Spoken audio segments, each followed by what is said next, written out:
안녕하세요. 물리하는 여자 차영입니다. 2024학년도 대학 수학 능력 시험 9월 모평 과학 탐구 영역 물리학 원 해설 강의입니다. 자, 먼저 문제를 구체적으로 들어가기 전에 전체적인 느낌을 이야기하자면 총평에서 이야기했지만 또 총평을 보지 않은 친구들이 있기 때문에 9월 모평의 난이도는 여러분들도 느낄 것 같아요. 어땠습니까? 그렇죠. 풀만 했습니다. 선생님 9월 모평 어려웠어요 하는 친구들은 아직 공부가 그만큼 준비가 되어 있지 않다라는 얘기고 6월 모평과 견주어 보았을 때 구성면이나 난이도면이나 비슷했다고 선생님은 느꼈고요. 자, 그리고 연계 체감률이 정말 심각할 정도로 느껴졌었죠. 그래서 연계 교재가 얼마나 중요한 역할을 하는지 6월도 그렇고 9월에서도 여러분들이 느껴야만 됩니다. 연계 체감을 잘 못하겠어요 하는 친구들은 연계 교재가 여러분들한테 아직 덜 익숙해진 거예요. 그럼 어떻게 익숙해져야 돼? 반복을 해야 되고, 근데 문제가 복잡하거나 시간을 많이 요하는 문제는 없었어요. 그렇지만 30분 내에 물리 문제 20문제를 해결하기 위해서는 올바른 정답을 찾되 빨리 찾아야 된다는 건데 어떤 식으로 빨리 찾아야 되느냐? 물리는 답을 찾기 위한 방법이 한 가지가 아니잖아요. 근데 출제자의 의도를 파악한다는 거죠. 예를 들어서 먼저 얘기하면 B가 A를 떠받치는 힘, 작용 반작용이죠. A가 B를 누르는 힘과 같아요. 이런 식으로 작용 반작용을 이용한다든지, 그리고 전체적인 그 문항의 커다란 숲을 보는 거죠. 나무만 보는 것이 아니라. 자, 이런 것들은 무엇을 의미하는지 선생님과 함께 구체적으로 문제풀이 들어가서 다시 이야기하도록 하겠습니다. 자, 1번 문제 한번 들어가 보도록 할게요. 자, 1번 문제는 전자기파에 관련된 내용이고 이거는 거의 단순 지식이죠. 외우고 있지 않으면 풀 수가 없습니다. 자, 전자레인지에 사용되는 A는, 자, 그러면 전자레인지에 사용되니까 A는 마이크로파라는 것을 알 수 있고요. 물 분자 어쩌고 저쩌고 해서 음식을 데운다. A보다 파장이 짧은 B는 전자레인지가 작동하는 동안 내부를 비춘대요. 눈으로 확인할 수 있대요. 눈으로 볼 수 있다는 거죠. 그럼 이 B는 가시광선이 될 거고, 사실 A하고 B에 대한 설명이 없다고 하더라도 적외선과 자외선 영역 사이에 있는 B는 가시광선, 적외선과 라디오파 사이에 있는 전자기파인 A는 마이크로파라는 것도 여러분들 알 수 있어야만 돼요.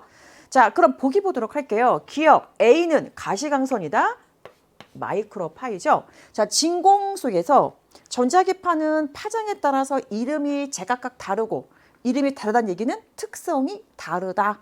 그렇지만 진공에서의 속력은 모두 동일하다. 자, 진동수 비교하는 건데 먼저 파장부터 비교하면 파장은 마이크로파인 A가 가시광선인 B보다 더 길어요.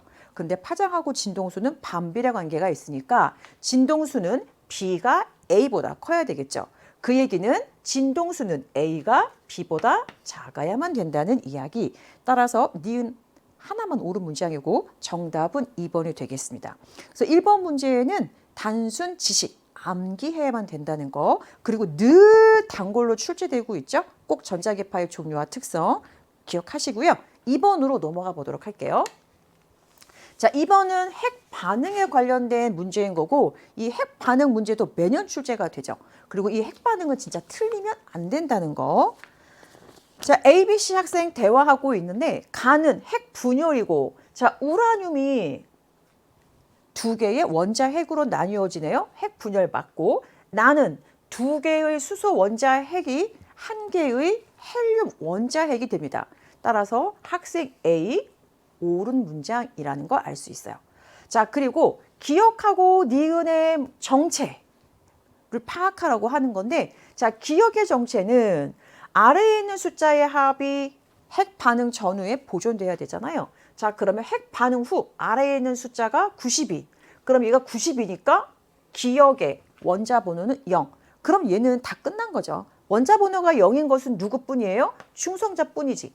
근데 불안해. 검토를 하면 될 거 아니에요? 자, 위에 있는 숫자 질량수죠. 자, 요거 다 합하면 얼마예요? 236. 자, 그러니까 우라늄 질량수 235, 따라서 중성자 혹은 기역의 질량수는 1. 그래서 그 정체를 파악할 수 있습니다.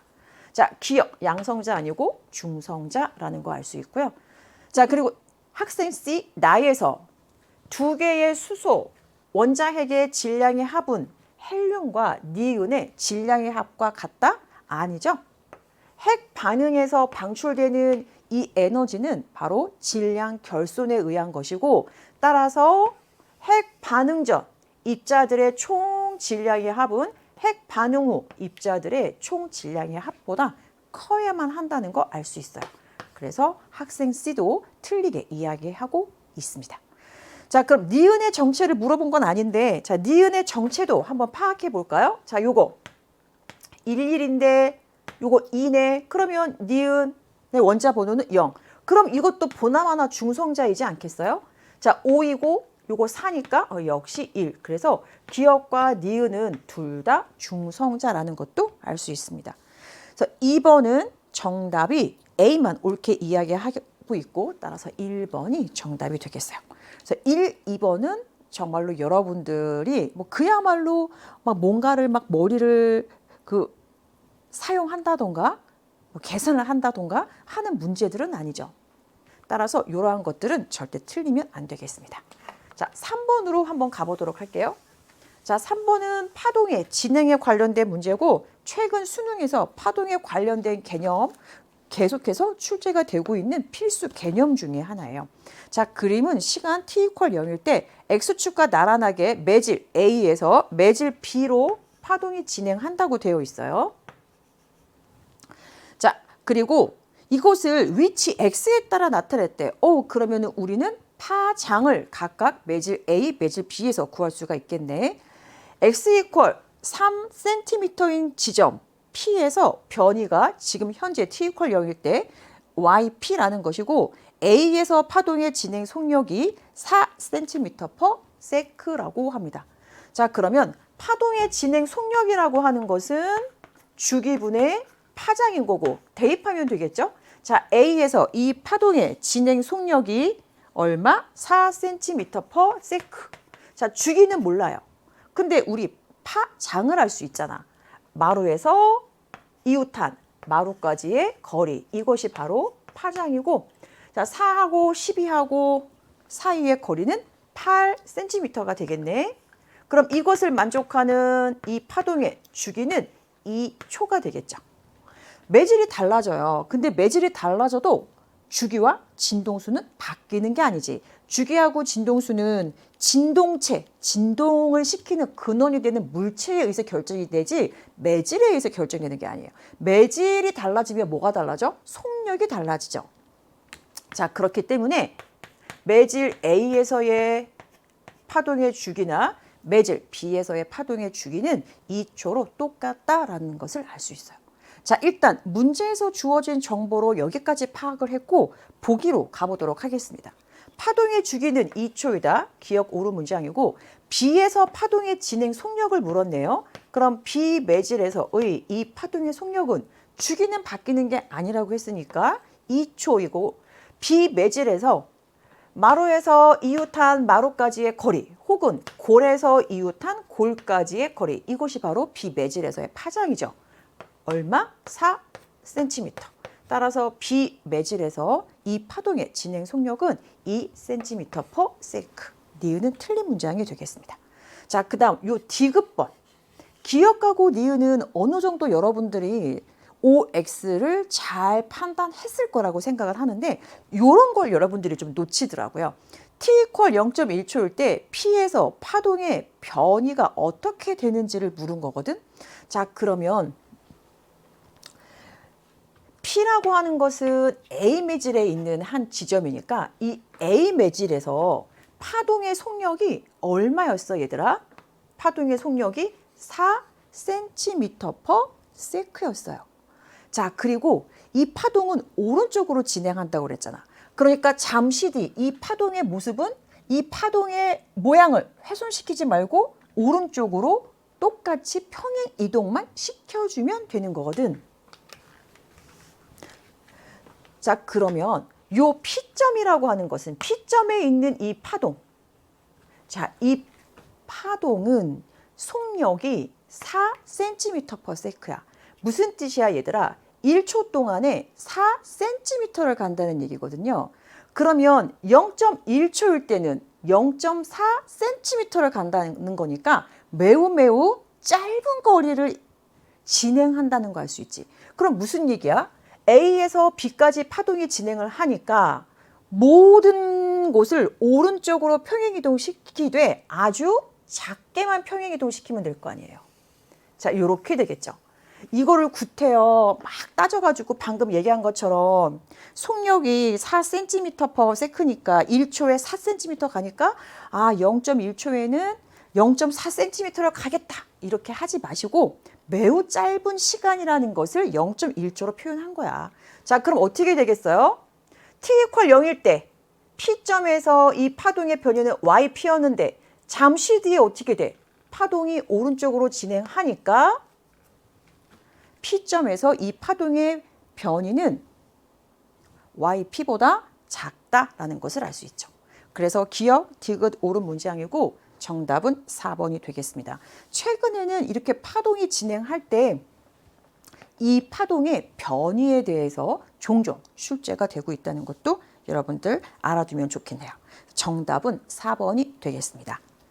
자, 4번으로 넘어가 보도록 할게요. 자, 4번은 보어의 수소 원자 모형에서 양자수 n에 따른 에너지 준위 그리고 전자의 전이 A에서 D를 나타냈고 그림 나는 가의 A, B, C에서는 빛을 방출하겠지. 뒤에서는 빛을 흡수할 거고 그 빛의 스펙트럼을 파장에 따라 나타낸 것이라고 해요.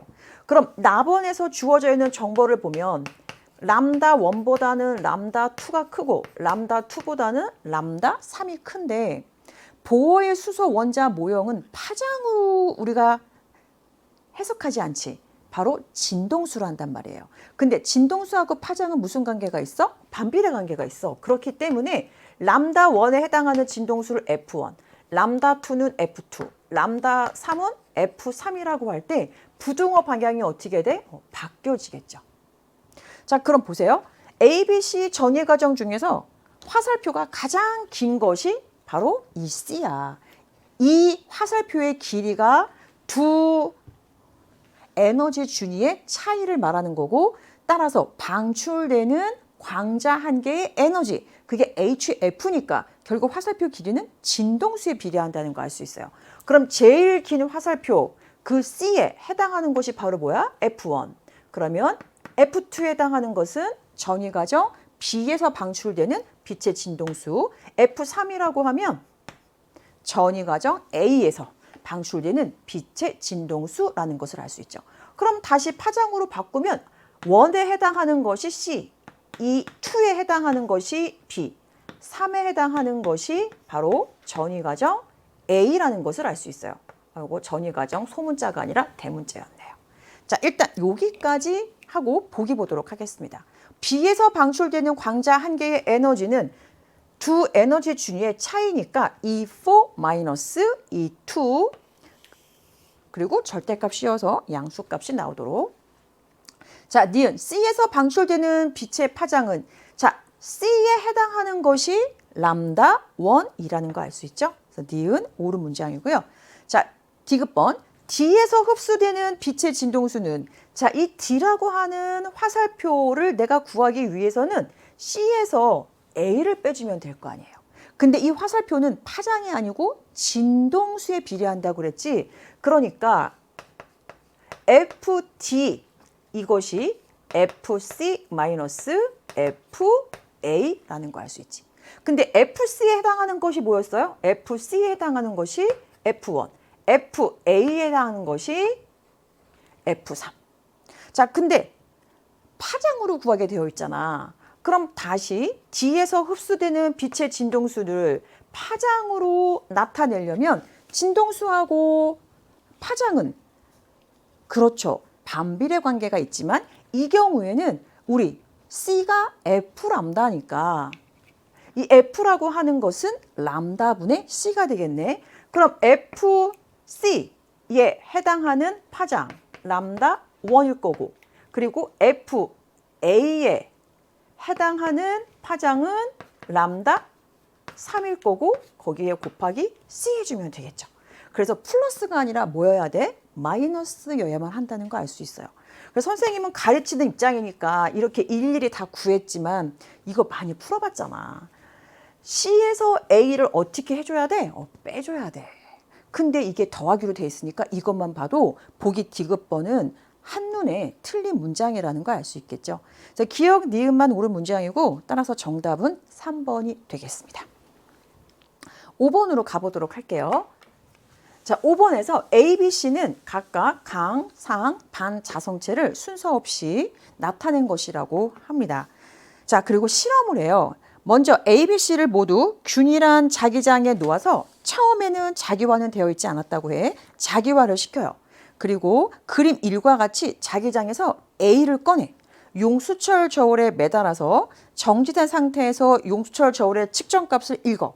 자, 용수철 저울에 매달으니까 용수철이 찌 늘어나겠지. 자, 그때의 용수철 저울의 측정값이 W. 이거는 바로 이 A에 작용하는 중력의 크기겠죠. 다른 말로 하면 A의 무게가 될 거예요.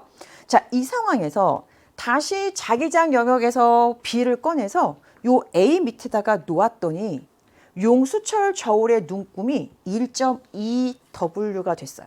이거 무슨 얘기야? 더 찍 늘어났다는 얘기지. 왜 더 찍 늘어났을까? B가 A를 당기니까.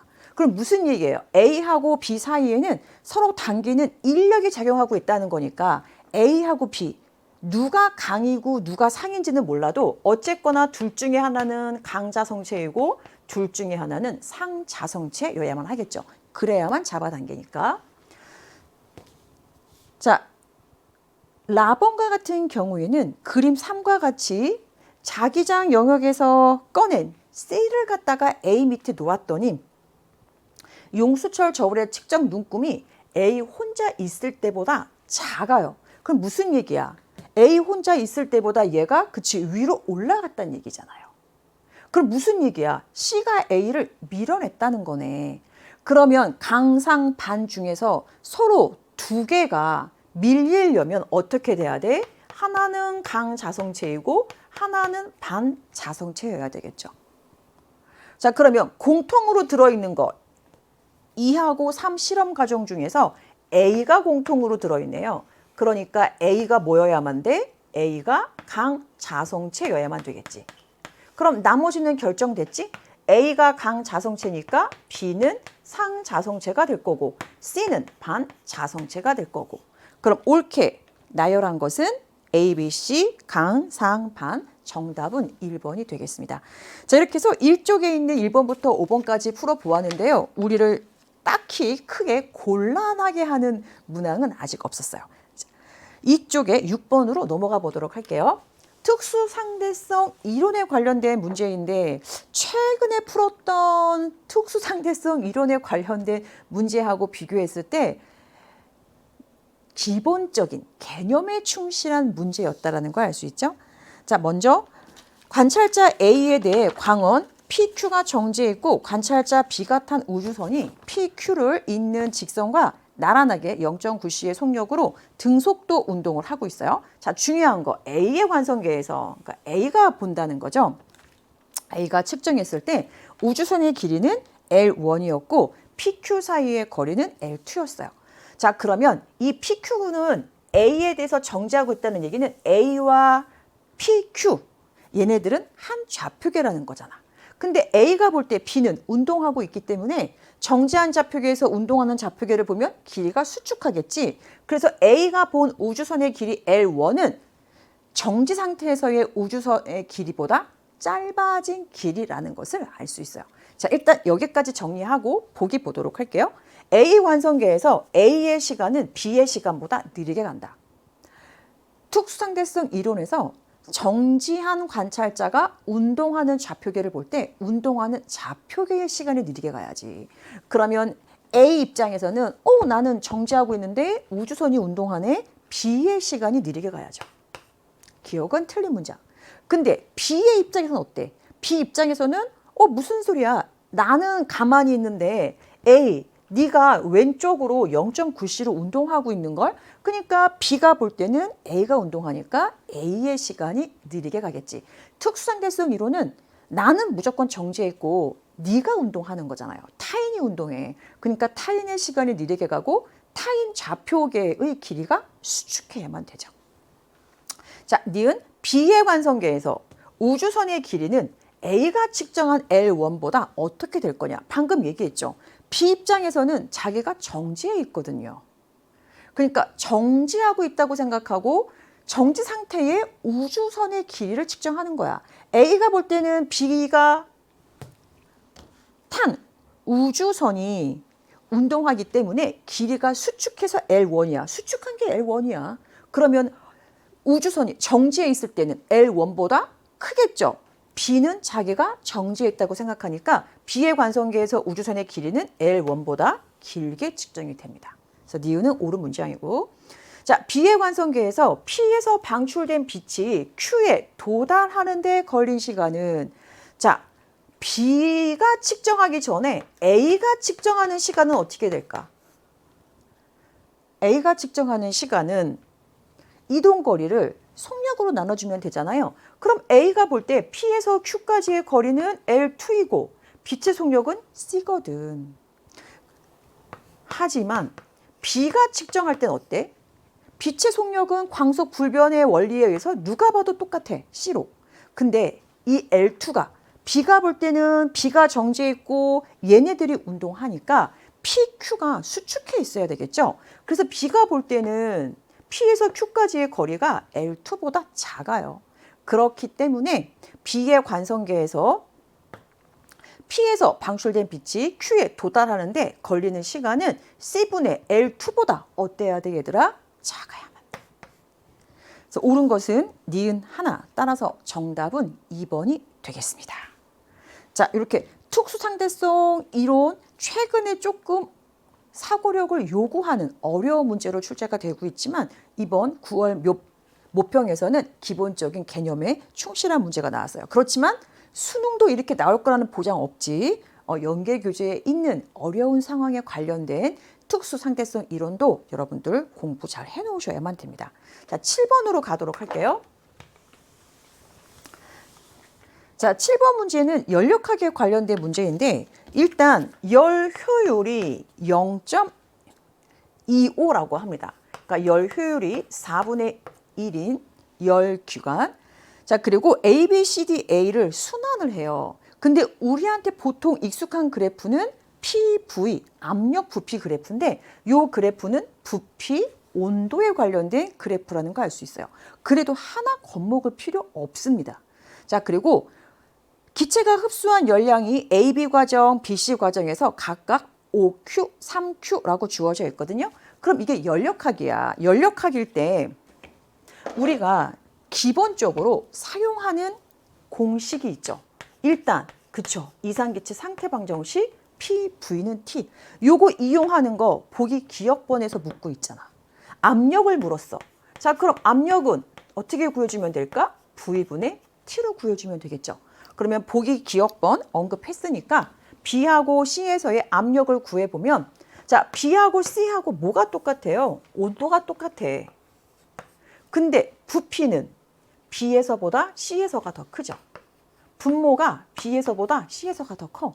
그럼 분수값은 즉 분수값인 이 압력은 B에서가 C에서보다 더 크다라는 거 알 수 있네. 그래서 기억은 틀렸다라는 것을 알 수 있어요. 자, 니은하고 디귿번을 풀기 위해서는 우리가 무엇을 또 써야만 될까? 당연히 연력학에서 이거 물어보지 않을 수가 없지. 연력학 제일법칙 Q는 W 더하기 델타 U이고 자, 이런 문제가 나오면 연계교재에서도 계속 묻고 있었고 그리고 평가원에서 계속 묻고 있는 문항이잖아요. 머릿속으로 생각하려면 안 돼. 어떻게 해? 그치, 연력학 제1법칙을 표로 만드는 거야. 그래서 Q, W, 델타, U가 있고 그리고 이거 언제 A, B, B, C, C, D, D, A 이거 언제 쓸 거야? 시간이 부족하니까 A, B 과정을 1, B, C 과정을 2, C, D 과정을 3, D, A 과정을 4라고 할게요. 자, 그러면 1번 과정에서 이게 이렇게 겹치네요. 자, 그래도 그대로 써보도록 할게요. 아닌가? 자, 오른쪽으로 좀 비껴서 써볼게요. 여러분들 알아보기 쉽도록. 자, 그럼 다시 Q, W, 델타 U 그리고 자 1, 2, 3, 4번 과정 표시해 주시고 자 이제부터 문제에 나와 있는 조건을 만족하는 걸 써볼 텐데 AB 과정에서는 OQ만큼 기체가 열을 흡수한대. 그러니까 Q가 플러스 OQ가 되겠죠.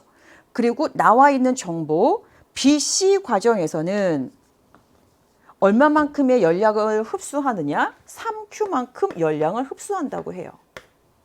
자, 그리고 이제 W하고 델타 U를 살펴볼 건데 1번 과정 A에서 B 상태로 변할 때 기체의 뭐가 일정하지? 부피가 일정해요. 부피가 일정하다는 얘기는 W가 0이라는 얘기잖아. 그럼 어떻게 돼? 바로 계산되지. 연력학 제일법칙에 의해서 델타 U가 플러스 5Q라는 거 알 수 있어요. 자, 그러면 BC 과정에서 W는 부피가 변해. 부피가 증가하니까 플러스 값을 가질 텐데 얼마인지는 아직 몰라. 근데 B에서 C는 온도가 똑같거든요. 온도가 똑같다는 얘기는 내부 에너지가 똑같은 거니까 델타 U가 0이야. 그러니까 어떻게 되겠어? W가 플러스 3Q라는 것을 바로 알 수 있죠. 3번으로 가볼게요. C에서 D로 가. C에서 D로 갈 때 부피가 줄어들어요. 그러니까 W는 마이너스 값을 가질 거예요. 델타 U 3번 과정 C에서 D로 갈 때 C에서 D로 갈 때 미안 부피가 변하지 않네. 부피가. 그러니까 W가 0이 될 거고 온도는 어떻게 돼? 온도는 작아지죠. 온도가 작아진다는 얘기는 델타 U가 마이너스 값이라는 얘기지. 내부 에너지가 다른 말로 온도라고 볼 수 있으니까. 자, 근데 구체적으로 숫자가 얼마인지는 모른다는 거예요. 그럼 일단 여기서 고민하지 말고 더 해보자고요. 왜냐하면 DA 과정이 남았으니까. 자, DA 과정은 뭐가 일정한 과정이야, 얘들아? 뭐가 안 변해? 온도가 안 변하죠. 델타 U가 0이에요. 그러면서 부피는 줄어들어. 그러니까 W가 마이너스 값이야. 자, 최근 평가원에서 연력학 제1법칙을 이용할 때 핵심 키워드로 요거를 항상 묻고 있어요. 바로 뭐야? A에서 출발해서 A로 와. 그러니까 A의 기체의 처음 온도, A 상태의 온도. 한 바퀴 순환하고 나서도 제자리로 왔잖아요. 처음 온도와 나중 온도가 똑같아. 그러니까 온도 변화가 0이야. 근데 온도 변화는 다른 말로 하면 내부 에너지의 변화죠. 내부 에너지의 변화가 0이란 말이야. 이걸 다 합해서 0 나오게 만들어야 돼. 그럼 무슨 얘기야? 3번 과정에서 델타 U가 마이너스 5Q라는 것을 알 수 있어요. 자, 그럼 이거 두 개 더해서 Q 값이니까 Q가 마이너스 5Q. 즉, 열량이 마이너스 5Q. 자, 그럼 이제 요게 남았어. 우리 안 써먹은 거 하나 있지? 바로 열 효율이야. 자, 그럼 보세요. 4번 과정에서 델타 U는 0이고 W가 마이너스니까 열량도 마이너스 값일 거 아니야. 자, 그러면 이 전체 과정 중에서 열을 흡수하는 것은 1, 2번 과정밖에 없네. 그러니까 기체가 총 8Q만큼의 열을 흡수하는 거지. 그럼 그 중에서 얼마만큼 일할까, 얘들아? 열 효율이 4분의 1이니까 이 기체가 혹은 이 열 기관이 하는 일은 EQ라는 것을 알 수 있어요. 자, 그럼 이제 W로 오는 거야. 요거를 다 계산했을 때 이 열 기관이 외부에 EQ만큼의 일을 해줘야 돼. 자, 그러려면 플러스 3Q가 있으니까 요 녀석은 마이너스 얼마여야 돼? Q면 되겠죠. 그럼 더해서 어떻게 돼야 돼? 열량이 마이너스 Q. 그러면 검토할 수도 있지. W가 EQ라는 것은 기체가 흡수한 열량이 8Q일 때 외부로 방출한 열량이 6Q면 되겠죠. 그래서 다 맞아 떨어진다는 거 알 수 있어요.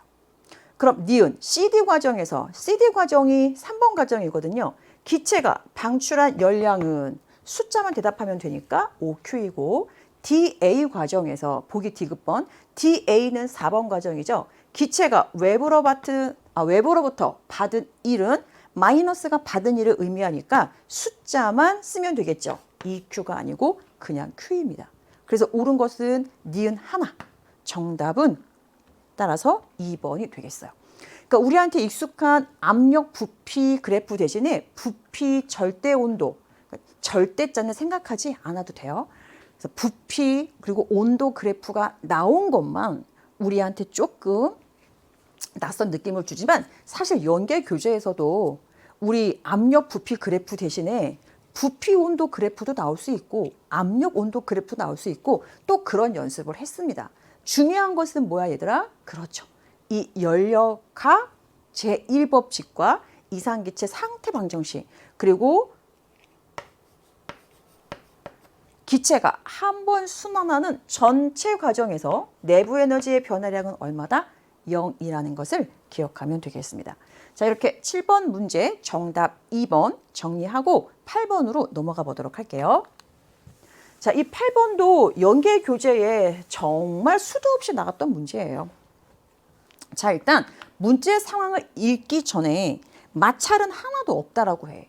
자, 이때 우리 지구상에 있는 모든 물체는 연직 아래 방향으로 mg라고 하는 중력을 받죠. 그런데 빗면에 놓여 있는 물체는 빗면 아래 방향으로 mg 사인 세타라고 하는 힘을 받아요. 물론 사인 세타를 계산할 필요는 없어. 그렇지만 중요한 것은 빗면에 놓여 있는 물체는 빗면 아래 방향으로 힘을 받는다. 그래서 A에 작용하는 빗면 아래 방향의 힘을 FA라고 하고 그리고 B의 빗면 아래 방향으로 작용하는 힘을 FB라고 할게요. B의 질량을 모르니까 B의 질량은 라지 M으로 놓도록 하겠습니다. 자, 그리고 C에는 중력 받겠지? EMG라고 하는 중력을 받을 거예요. 자, 그럼 이제 문제의 조건을 한번 보는데 자, 이와 같은 상황에서 등속도 운동을 한대. 등속도 운동을 한다는 것은 자, 왼쪽으로 작용하는 힘, 오른쪽으로 작용하는 힘 팽팽하게 같은 크기로 맞선다는 거니까 A의 빗면 아래 방향으로 작용하는 힘과 B의 빗면 아래 방향으로 작용하는 힘의 합이 C에 작용하는 중력 EMG와 같아야만 된다는 것을 알 수 있어요. 자, 그리고 P를 끈다고 해. 자, P를 끊었어. 자, 요거죠. 자, 그랬더니 A가 가속도의 크기가 6A로 등가속도 운동을 한대요. 자, 실P가 끊어지면 A에 작용하는 힘은 요거밖에 없잖아. 그럼 이 힘에 의해서 질량이 M인 물체의 가속도가 6A만큼 생기는 거죠. 어떠한 힘이라도 힘의 이름은 다를 수 있지. 그렇지만 힘은 무조건 질량 곱하기 가속도니까. 자, 그리고 P만 끊었으니까 B하고 C는 한 덩어리로 운동을 할 거고 그때의 가속도는 A라고 해요. 요거는 잠시 뒤에 식을 꾸며줄 거고 P까지 끊어졌어. 그럼 이제 어떻게 될까? 자, P가 아니고 Q까지 끊어졌어. 그러면 P가 끊어졌을 때 A는 이미 혼자 운동하고 있고 B, C 두 물체가 운동하다가 Q가 끊어지니까 B도 혼자 운동하고 C도 혼자 운동하겠죠. 자, 이때 B의 가속도의 크기가 3A라고 해. 그러면 Q까지 끊어지면 B에 작용하는 힘은 빗면 아래 방향으로 작용하는 FB 하나밖에 없거든요. 자, 요 FB 때문에 질량이 M인 물체에 가속도가 3A가 생긴다는 거지. 그래서 어찌됐건 간에 FA와 FB의 값을 알 수 있어요. 자, 여기까지 하고 그리고 선생님이 잠깐 미루었던 문제의 정보가 있었죠. 바로 B하고 C가 한 덩어리로 운동할 때. 자, 그러면 B하고 C가 한 덩어리로 운동할 때 EMG하고 FB하고 누가 클까? 요식을 잘 보면 EMG가 크죠. 그렇기 때문에 B는 위쪽으로 등가속도 운동할 거고 C는 아래쪽으로 등가속도 운동을 할 테니까요. B하고 C에 작용하는 외부력의 합력은 C에 작용하는 중력에서 B에 작용하는 빗면 아래 방향의 힘 FB. 3 라지 MA 이거죠. 자, 이 외부력의 합력으로 두 물체를 한 덩어리라고 간주할 때 B의 질량 더하기 C의 질량. 그리고 이때 가속도가 얼마이다? A이다. 그래서 식을 정리를 했어. 근데 여기에서 우리 1번식을 FA, FB를 요걸로 다시 대입할 수 있잖아. 그러면 FA 대신에 6MA, FB 대신에 3 라지 MA. 자, 이퀄 2mg예요. 그럼 요식하고 요식하고 한번 잘 보세요. 자, 요식하고 요식하고 잘 보면 요 2번식을 2mg만 남겨놓고 3ma를 우변으로 한번 이항을 해볼까 얘들아? 자, 그러면 여기 라지 ma에다가 요거 이항해 온 거 더해주면 4 라지 ma가 될 거고, 그리고 더하기 2 스몰 ma가 되겠지. 자, 이렇게 해서 보니까 어때? 1번하고 2번식이 2mg가 똑같아. 그 얘기는 무슨 얘기야? 요식하고 요식이 뭐다? 같다. 그러면 어떻게 되겠어요? 라지 m하고 스몰 m의 관계식을 찾을 수가 있겠죠? A는 다 소거가 되니까. 자, 그래서 따라서 계산해 보면 라지 m이 얼마가 나오느냐? 4 스몰 m이 나와요. 근데 라지 m이 뭐였어? B의 질량이었거든. 그래서 B의 질량이 4 스몰 m.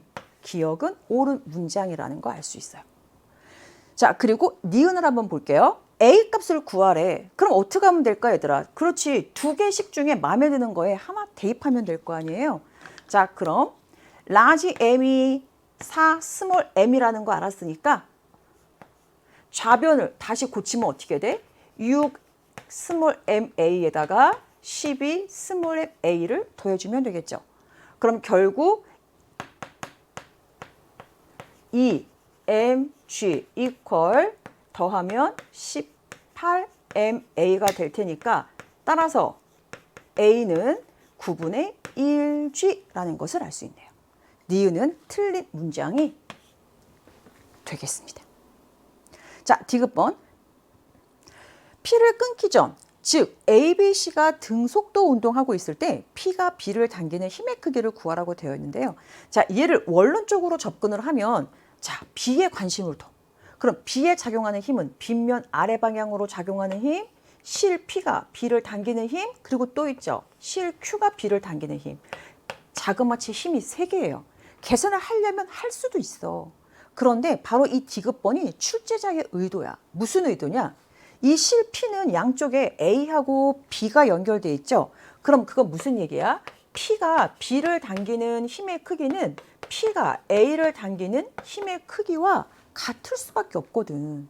그러니까 시선을 B에 두지 말고 A에 둬봐. 그럼 하나라도 힘을 줄일 수 있어. A에 작용하는 힘은 빗면 아래 방향 힘, 그리고 실 P가 A를 당기는 힘 2개밖에 없거든요. 근데 등속도 운동하니까 R자 힘이 0이면 되지. 즉 이 힘하고 이 힘하고 같으면 돼. 그러면 A의 빗면 아래 방향으로 작용하는 힘은 A의 질량 곱하기 가속도가 8분의 G가 아니고 9분의 G였잖아. 이거 계산하면 얼마예요? 3분의 2mg거든. 빗면 아래 방향으로 3분의 2mg의 힘이 작용해. 근데 R자 힘이 0이려면 실 P가 A를 당기는 힘의 크기가 3분의 2mg. 그럼 무슨 얘기예요? 실 P가 B를 당기는 힘의 크기도 3분의 2mg가 된다는 얘기죠. 그러니까 물리라고 하는 것이 내용이 물론 쉽지 않아요. 그런데 또 시간도 부족하잖아. 근데 그 시간을 조금이라도 세이브하는 것이 바로 뭐예요? 출제자의 의도를 파악하는 거야.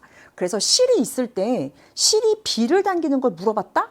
그럼 여러분들은 얼른 B가 아닌 A로 관심을 갖는 연습을 평소에도 해야 되겠어요. 그래서 정답은 기억 디귿만 옳은 문장이고 3번이 되겠습니다. 자, 8번 문제 이렇게 정리하고 9번으로 가보도록 할게요. 자, 8번도 그렇지만 9번도 우리 연계 교재에서 정말 많이 다루었던 문제입니다. 자, 가나 직육면체 모양의 물체 A, B가 수평면에 놓여 있고요. 각각 F 그리고 EF의 힘이 작용을 하고 있대요. 그리고 A, B가 정지해 있대. 정지해 있다는 얘기는 A하고 B의 알자 힘이 가나에서 모두 각각 0이라는 얘기고요. 자, 이제 중요한 실마리가 나옵니다. B가 A를 떠받치는 힘의 크기가 가에서가 나에서의 2배라고 해요. 근데 여러분들 떠받치는 힘이 쉬워? 누르는 힘이 쉬워? 누르는 힘이 쉽죠. 그러니까 이것도 출제자의 의도야. B가 A를 떠받치는 힘의 크기, 작용, 반작용, 주어, 목적어 바꾸면 어떻게 돼? A가 B를 누르는 힘의 크기가 가에서가 나에서의 2배란 얘기죠. 자, 그러면 가번에서 A는 얼마만한 크기로 B를 누를까? 자, F가 없다고 생각해봐. 그럼 A에 작용하는 중력으로 B를 누를 텐데 위에서 철수가 F라고 하는 힘으로 더 눌러주고 있는 거죠. 이 F, A를 통해서 전달되거든요. 그러니까 A가 B를 누르는 힘의 크기는 A의 중력에다가 그렇지, A 위에 작용하는 F까지 더한 값이야. 이게 가번에서 A가 B를 누르는 힘이고 작용 반작용에 의해서 B가 A를 떠받치는 힘의 크기예요. 자, 그럼 나번. 자, 이 나번도 일단 A는 B를 얼마의 크기로 눌러? mg의 크기로 눌러. 근데 이번에는 민수가 A를 살짝 위로 들어 올리는 거지. 그럼 어떻게 되겠어? A 혼자서 B를 누르고 있는 상황에서 살짝 들어 올려주니까 A가 B를 누르는 힘의 크기가 작아질 수밖에 없겠죠. 근데 이때 만약에 EF가 A에 작용하는 중력 mg보다 커. 그럼 어떻게 되겠어? A는 B로부터 떨어지겠지. 근데 지금 붙어있는 상태로 정지라고 하니까 A에 작용하는 중력이 EF보다 크다라는 거 알 수 있어요. 그래서 뭐라고? 이 힘이 나번에서 작용하는 힘의 몇 배라고요? 2배라고요. 그럼 바로 계산할 수 있잖아요. 무엇을 구할 수 있어? 이 식으로부터 F값을 구할 수 있죠. 그래서 F값을 구하면 얼마? 5분의 1 mg. 따라서 니은번을 우리가 먼저 구한 거예요. 문제에서 주어진 정보를 갖고. 자, 그럼 기억번 보도록 할게요. A에 작용하는 중력과 뭐라고? 작용 반작용. 작용 반작용은 주어 목적어만 바꾸면 되잖아. 그럼 A에 작용하는 중력은 지구가 A를 당기는 힘이니까 반작용은 어떻게 되겠어? A가 지구를 당기는 힘이어야지. 거기에 B는 왜 껴들어? 작용 반작용은 주어 목적어만 바꿔주면 되겠습니다. 자, 디귿번. 수평면이 B를 떠받치는 힘의 크기는, 자, 이거 떠받치는 거 어렵잖아요. 그럼 우리 바꾸라고. 수평면이 B를 떠받치는 힘은 B가 수평면을 누르는 힘하고 똑같은 거죠. 작용 반작용에 의해서 주어 목적어 바꿔치기 하면 돼. 어렵게 느껴지면 바꾸라고. 주어 목적어의 순서를. 그럼 가번에서 B는 얼마만한 힘으로 수평면을 누를 수 있을까? 일단 A하고 B 한 덩어리로 생각하면 4mg. 거기에다가 뭐 있어요? F까지 더해줘야죠. 근데 F값이 얼마였어? 5분의 1mg였어. 이게 가번에서 B가 수평면을 누르는 힘. 자, 그럼 나번에서 B가 수평면을 누르는 힘은 한 덩어리로 간주해서 4mg 그리고 마이너스 F가 5분의 1mg였으니까 이 F는 5분의 2mg가 되겠죠. 자, 요거 계산하면 숫자 계산하면 어떻게 돼? 5분의 21 그리고 요거 계산하면 5분의 18 되겠네요. 뭐 mg는 공통이니까. 그러면 21대 18 될 거고 따라서 힘의 크기는 가에서가 나에서의 6분의 7배 디귿 옳은 문장. 그럼 니은 디귿만 옳은 문장이고 따라서 정답은 4번이 되겠습니다. 그래서 최근에 F는 MA라고 하는 운동 방정식을 적용하는 8번 문제 풀었지만 이렇게 힘의 평형, 작용, 반작용에 관련된 이 개념들이 계속해서 평가원에서 출제가 되고 있어요. 그래서 이런 힘의 평형과 작용, 반작용 관계, 그리고 또 출제자의 의도, 주어, 목적어를 바꿔서 생각해 본다. 자, 9번 이렇게 정리하고 10번 가보도록 하겠습니다.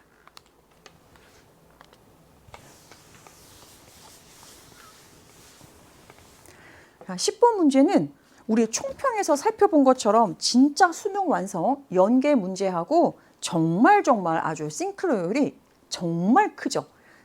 연계가 정말 잘 된 문제예요.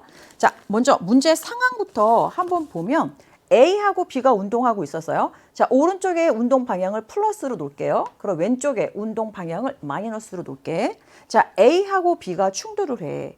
그러면 B는 A로부터 오른쪽 방향으로 힘 받겠지? B가 받은 힘의 크기, 시간 그래프. 자, FT 그래프죠? 면적이 의미하는 것이 충격량. 충격량은 다른 말로 하면 운동량의 변화량이고, 그리고 그 방향은 오른쪽으로 힘 받기 때문에 충격량도 플러스 ES만큼 받고 있는 거죠. 자, 그래서 B가 막 운동을 한다? 벽하고 부딪혀. 벽하고 부딪히면 B가 벽을 오른쪽으로 미니까 벽은 B를 반작용으로 왼쪽으로 밀어야만 되겠죠. 자, 그래서 B가 받는 힘의 방향이 왼쪽 방향이기 때문에 충격량 역시도 왼쪽 방향, 따라서 마이너스 붙고, 그리고 충격량의 크기가 S라는 거야.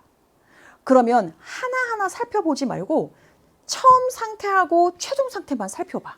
그럼 이 B가 받은 전체 충격량은 플러스 ES에 마이너스 S를 합한 것만큼이니까 플러스 S만큼 충격량을 받았겠죠. 근데 충격량이 뭐라고 얘들아? 충격량이 운동량의 변화량이잖아요. 그러면 운동량의 변화량은 처음 운동량, 나중 운동량 나와 있어. 나중 운동량에서 처음 운동량을 빼주면 되겠죠? 그러면 그 차이가 얼마만큼이야? 3분의 2P만큼이라는 거 알 수 있어. 그러면 요거 다시 플러스 ES니까 이 값을 P로 바꿀 수 있잖아요. 플러스 3분의 4P. 자, 마이너스 S는 마이너스 3분의 2P. 이렇게 바꿀 수 있겠죠. 자, 일단 여기까지 하고 보기 보도록 하겠습니다. 자, B가 받은 평균 힘의 크기 A하고 충돌하는 동안, 벽하고 충돌하는 동안 비교하라고 되어 있는데 시간에 대한 정보도 있어요. 자, 그리고 충격량이 뭐라고? 운동량의 변화량.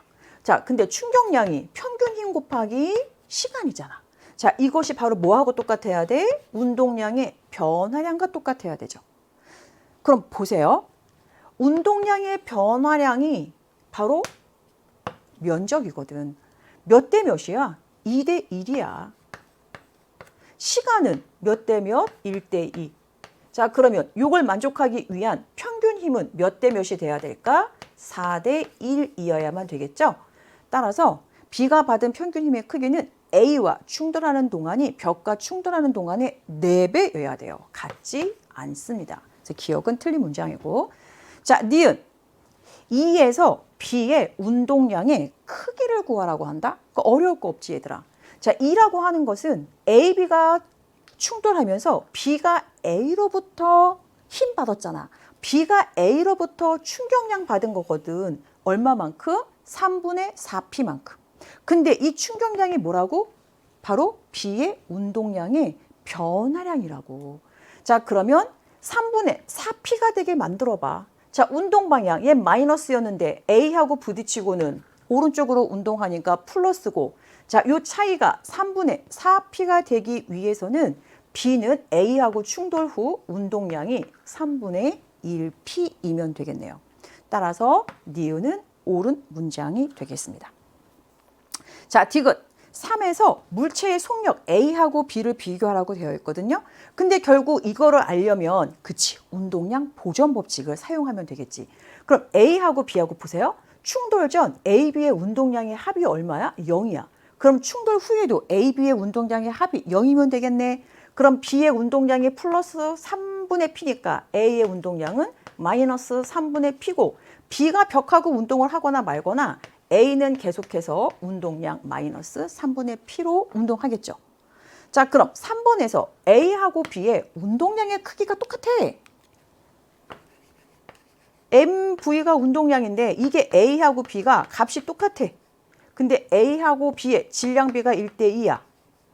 그렇다는 얘기는 속력은 A가 B보다 2배여야만 한다는 이야기가 되겠죠.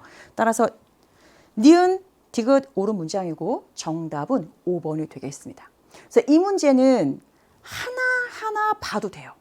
근데 우리의 관건은 그치 빠른 시간 내에 풀어야만 되는 거잖아. 그래서 수능 완성 때도 선생님이 큰 그림을 보자 이렇게 설명했습니다. 그래서 큰 그림을 보는 습관 평소에 갖도록 하시고, 자, 이렇게 해서 10번 문제까지 우리가 풀어보았고요. 11번 3쪽으로 넘어가도록 할게요.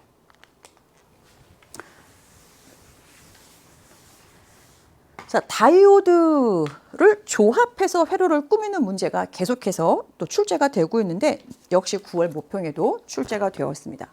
자, 다이오드 AB가 있고 LED가 있고요. 스위치를 A, B에 연결하면서 스위치 S2를 열거나 닫을 거야.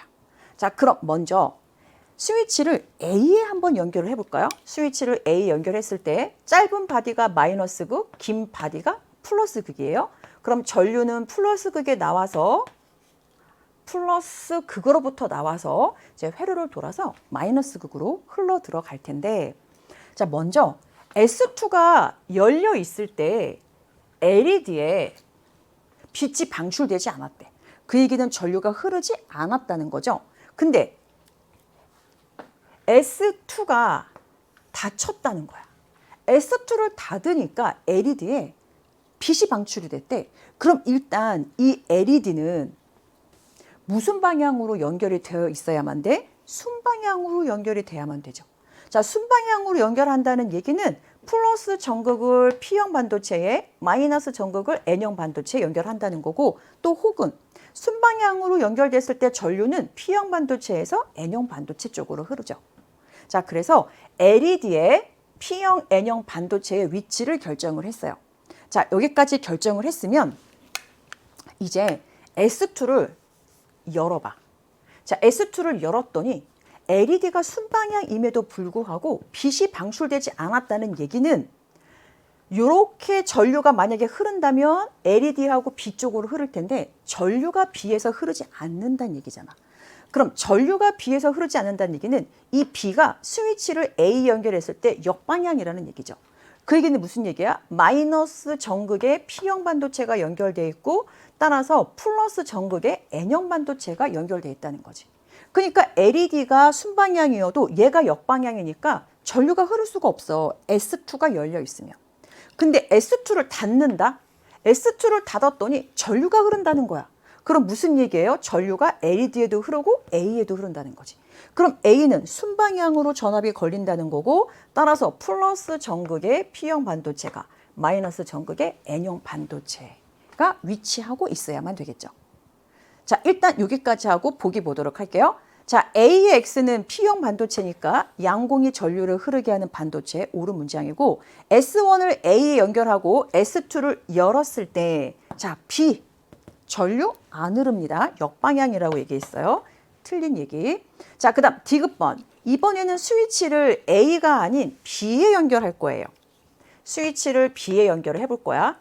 자, 그러면 얘네들하고 상관없이 LED가 무조건 역방향으로 연결돼 있지. 그러니까 어떻게 돼? S2가 열려있든 S2가 닫혀있든 전류가 흐르지 않고 따라서 LED에는 빛이 방출되지 않습니다. 그래서 옳은 것은 기억 하나, 정답은 1번이 되겠어요. 다이오드 같은 경우 충분히 복잡하게도 출제가 될 수 있지만 이렇게 단순하게도 출제가 되었는데, 아, 이렇게 단순하게 출제가 되면 좋겠다. 우리 모두의 바람이에요. 그렇지만 연계 교재에 있는 복잡한 회로도 여러분들이 잘 알아두어야만 하겠습니다. 12번으로 넘어가도록 할게요. 자, 합성 자기장에 관련된 문제는 사고력을 요구하는 문제로 출제가 되다가 올해 6월 모평에서는 12번 문제로 2개의 도선 쉽게 출제가 됐어요. 그렇지만 9월 모평에서는 이렇게 3개의 도선이 출제가 되고 역시 사고력을 요구하는 문제로 출제가 됐다는 것은 수능에서도 얼마든지 합성 자기장을 사고력을 요구하는 문제로 출제가 가능하다라는 여지가 있다는 거죠. 자, 그래서 문제 상황은 이 원형 도선에는 방향과 세기가 일정한 전류가 흐르는데 이 원형 도선 R을 A, B, C로 옮겨가면서 이 A, B, C에서 도선 PQR에 의한 합성 자기장의 세기가 다음과 같이 표로 구해져 있어요. 그럼 이와 같은 경우에도 우리는 P에 의한 자기장과 Q에 의한 자기장과 R에 의한 자기장의 합성 자기장을 구할 거잖아. 자, 이것이 각각 R의 중심이 A에 있을 때, B에 있을 때, 그리고 C에 있을 때. 자, 근데 이 도선 P에는 전류의 세기와 그리고 전류의 방향이 주어져 있다. 그러면 오른손을 가지고 도선 P 위쪽으로는 무조건 다 무슨 방향이야? 들어가는 방향이야. 들어가는 방향의 자기장을 선생님은 마이너스로 놓도록 하겠어요. 자, 그럼 다시 자, 요 P A에 있을 때 P로부터 A까지는 얼마만큼의 거리가 떨어져 있냐면 ED만큼 떨어져 있지. 그리고 P에 흐르는 전류의 세기가 EI0예요. 물론 상수 있지만 상수는 그냥 쓰지 않을 거야. 자, 그럼 결국 E는 약분되고 D분의 I0로 표현할 수 있고요. 자, D분의 I0를 B로 놓도록 하겠어요. 왜냐면 계속 D분의 I0, D분의 I0 복잡하니까 B로 놓도록 할 거고, B로 놓는 이유는 여기에 B0라고 하는 걸 사용하고 있잖아. 겹치면 안 되니까 B로 놓을 거고, 따라서 A에 도선 P에 의한 자기장은 들어가는 방향으로 그 세기는 B가 만들어져요. 자, 그럼 이제 A에 Q가 만드는 자기장 그리고 R이 만드는 자기장 이거 다 합성해서 뭐 나와야 돼? 0 나와야 돼. 그런데 Q를 한번 볼까요? 자, Q에는 전류의 방향은 없어요. 근데 이 A는 Q로부터 얼마만큼 떨어져 있냐면 3D만큼 떨어져 있고, 그리고 Q에 흐르는 전류의 세기는 3I0야.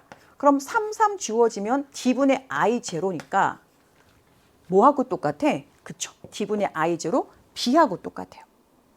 근데 이제 방향을 결정해야지. 잘 보세요. 만약에 Q가 A에 자기장의 세기는 B인데 얘가 나오는 방향으로 만들어봐. 그럼 어떻게 돼? 얘네 둘이 이미 0이 되지. 그러면 도선 R에 의해서는 뭔가가 자기장이 만들어지니까 0이 될 수가 없어요. 그러니까 Q는 A에 들어가는 방향으로 자기장을 만들어야 돼. 그럼 마이너스 2B니까 R은 A에 플러스 2B의 자기장을 만들면 0 될 거 아니에요. 이렇게 풀어가는 거야. 자, 그럼 이제 이 R을 B로 옮길 거야. 자, 그럼 B로 옮기면 도선 P에 의한 자기장이 2D만큼 떨어져 있을 때 B였거든? 근데 4D만큼 떨어져 있으니까 거리에 반비례하니까 도선 P에 의해서는 방향은 여전히 들어가는 방향인데 그 세기가 2분의 B가 되겠죠. 자, 그리고 Q로부터 만들어지는 자기장의 세기는 A에 들어가는 방향으로 자기장이 만들어지니까 B하고 C도 Q에 의해서 여전히 들어가는 방향이고, 그러면 도선 Q의 오른쪽에 들어가는 방향으로 자기장이 만들어지려면 도선 Q에는 플러스 Y 방향으로 전류가 흘러야만 된다는 거 알 수 있고요. 자, B점은 도선 Q로부터 3D만큼 떨어져 있는 곳이죠. 그러니까 B점에서 도선 Q에 의한 자기장의 세기는 들어가는 방향으로 그 세기는 똑같이 B예요. 자, 그리고 여기에다가 R은 전류의 세기하고 전류의 방향이 일정하다고 했으니까 그대로 플러스 2B. 자, 요거 계산하면 얼마야? 요거 다 계산하면 2분의 1B인데 이 2분의 1B가 뭐하고 똑같다는 거예요? B0하고 똑같다는 거야. 그럼 우리는 이 식으로부터 무엇을 알 수 있을까? 아, B라고 하는 것이 2B0이구나. 내가 B라고 놨지만 얘가 2B0라는 것을 알 수 있고요. 자, 방향은 요거 플러스 플러스. 따라서 기역은 무슨 방향이다? 수직으로 나오는 방향이다. 라는 것도 알 수 있어요. 자, 일단 여기까지만 한번 해볼까, 얘들아? 자, 기역번. Q에 흐르는 전류의 방향은 Q 도선 오른쪽으로 들어가는 자기장이 만들어지기 위해서는 플러스 Y 방향으로 전류가 흘러야 되고, 기역은 XY 평면에서 수직으로 나오는 방향이고, 니은을 구하라고 해요. 자, 니은. 자, 니은은 이 도선 R을 C에다가 옮긴 거죠. 그러면 도선 P로부터는 4D만큼 떨어져 있으니까 마이너스 2분의 B. 물론 B가 2B 제로라는 걸 구했기 때문에 B 대신에 B 재료를 사용해서 써도 되지만 그냥 B로 한꺼번에 계산하고 나중에 바꿔주면 되잖아. 자, 그래서 C 지점에서 도선 P에 의한 자기장은 들어가는 방향으로 2분의 B. 그러면 도선 Q에 의한 자기장은 3D만큼 떨어져 있을 때 B였어. 그런데 D만큼 떨어져 있으면 3배가 되겠죠? 방향은 들어가는 방향이고 세기만 3배 커졌어요. 그리고 도선 R에 의한 자기장은 세기도 방향도 바뀌지가 않죠. 자, 요거 계산하면 얼마 나와요? 자, 헷갈리지 않게 다른 색으로 할게요. 자, 요거 계산하면 마이너스 B, 얘하고 계산하면 마이너스 2분의 3B가 나오네. 근데 B가 뭐라고? 2B0. 오, 그럼 뭐예요? 마이너스 3B0가 되겠죠. 따라서 니은에 들어갈 것은 크기 3B0. 그리고 방향은 무슨 방향? 들어가는 방향. 따라서 디귿, 니은은 3B0이다. 옳은 문장. 기역, 니은, 디귿 모두 옳은 문장. 따라서 정답은 5번이 되겠습니다. 자, 이렇게 해서 12번 합성 자기장 구하는 거 당황하지 마시고요. 새 도선에 의한 합성 자기장식 써놓고 그리고 거기에 나와 있는 정보를 여러분들이 대입하고 또 추론할 것은 추론해서 결정하시면 돼요. 13번 넘어가도록 할게요. 자, 13번은 전자기 유도에 관련된 문제이고 자기장 영역에서 도선이 이동을 하는 거거든요. 자, 근데 여기에서 조건이 하나 있어요. 자, 도선 위의 점 A가 x 이퀄 D를 지날 때 그리고 x 이퀄 7D를 지날 때 A에 흐르는 유도 전류의 방향이 같다라고 하는 거야. 근데 요 자기장 영역 1에서는 방향을 모르니까 일단 요 A가 7D를 지날 때부터 파악하면 되겠지? 자, 그러면 A가 7D를 지날 때 폭이 4D니까 여기 이렇게 있겠네요. 자, 그럼 이거 무슨 얘기야? 이 도선이 자기장 영역, 그쵸? 이 영역을 벗어난다는 얘기잖아. 그러면 사각형 내부 안에 들어가는 방향의 자기력선이 감소하니까 전자기 유도는 변화를 방해하기 위해서 이 도선은 내부에 들어가는 방향의 자기력선을 만들겠구나. 그러면 A에 흐르는 전류의 방향이 A가 D를 통과할 때 하고 그리고 7D를 통과할 때 하고 똑같으려면 마찬가지로 A가 X 이퀄 D를 통과할 때도 들어가는 방향의 자기력선을 만들어야겠네. 자, 그럼 들어가는 방향의 자기력선을 만드는 방법은 들어가는 자기력선이 감소하든지 아니면 나오는 방향의 자기력선이 증가하듯이. 자, 따라서 자기장 영역 1은 나오는 방향이죠. 그래야만 도선이 자기장 영역 1으로 들어오면서 도선 내부에 나오는 방향의 자기력선이 증가하니까 그것을 방해하기 위해서 이 도선은 들어가는 방향의 자기력선을 만들 수가 있어요. 자, 근데 여기서 유도 전류의 세기도 비교할 수가 있지. 자, 왜냐하면 방향은 결정이 됐는데 자기장 영역 1은 자기장의 세기가 B0고 영역 2는 자기장의 세기가 그 2배야. 그렇기 때문에 도선이 7D를 지날 때 이 도선 내부에서 도선에 의해서 만들어지는 자기력선의 개수는 자기장 영역 1으로 들어올 때보다 몇 배여야 돼? 2배여야 돼요. 자, 여기까지 하고 그리고 문제는 뭐라고 했냐면 A의 위치에 따른 A에 흐르는 유도 전류를 그래프로 나타낸 것을 고르라고 하고요. A에 흐르는 유도 전류의 방향은 플러스 방향이 양이라고 해요. 자, 그런데 여기 그려져 있는 거 x 이퀄 d를 통과할 때 x 이퀄 7d인 곳을 통과할 때 이 도선은 둘 다 들어가는 방향의 자기력선을 만들어야 되잖아. 그럼 들어가는 방향의 자기력선을 만들기 위해서는 유도 전류 방향이 둘 다 이렇게 흐르겠네요. 근데 A는 여기 있지. 그러니까 A의 마이너스 Y 방향으로 전류가 흐르죠. 그래서 마이너스 Y 방향으로 전류가 흐르면 유도 전류를 마이너스로 잡는 거로 했어. 그러니까 1, 2, 3, 4, 5번 중에서 2번은 안 된다는 거죠. 그리고 3번도 안 된다는 거야. 그러면 1, 4, 5번 x 이퀄 t, x 이퀄 7d 둘 다 그치. 마이너스 방향 맞고요. 그리고 또 유도 전류의 세기는 요거에 비례하니까 1대2 그것도 맞아요. 그럼 결국 이제 뭐예요? 그 사이에서 결정이 나는 거지. 자, 그럼 이번에는 이 도선이 자, 여기 ED까지 A가 왔어. 그리고 살짝 한번 지나가 볼까? 살짝 지나면 어떻게 됐는지 보세요. 자, 요렇게 되죠, 요렇게. 그럼 봐봐. 자, 아까 자기장 영역 1은 나오는 방향이라고 했는데 이 도선이 여기서 또 살짝 오른쪽으로 붉은색으로 표시해 볼게. 이렇게 옮겨간다고 생각해 봐, 얘들아.